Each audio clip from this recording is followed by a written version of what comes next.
Taoiseach, in recent weeks, a school in West Cork was closed if their early intervention class was to close, and after a local campaign, the decision was rightly reversed. That is very welcome news. But what is still of huge concern is that the school was told that it's the NCSE's plan to phase out early intervention classes nationwide in favour of the access and inclusion model, and needless to say, that would be a complete disaster.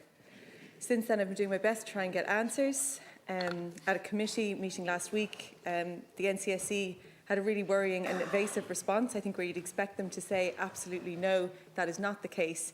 They said that they're waiting on the findings of an AIM report and didn't want to comment. Since then, they and the department have just ignored my questions. So today, and thanks to the Ceann Comhairle at Topical Issues, I raised it with the Minister for Education, and Taoiseach, she too just didn't answer the question. So I don't expect you to know the answer to it in this exact moment, but what I'm saying is I've tried every other avenue to try and get an answer to this question. So I'm asking you, would you please look into it?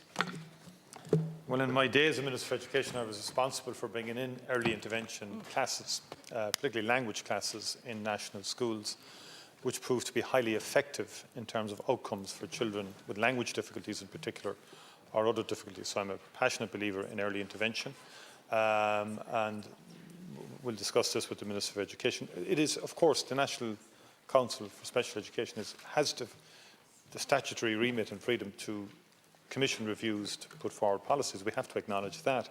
But of course, that doesn't take away our rights to engage with that, to interrogate that policy.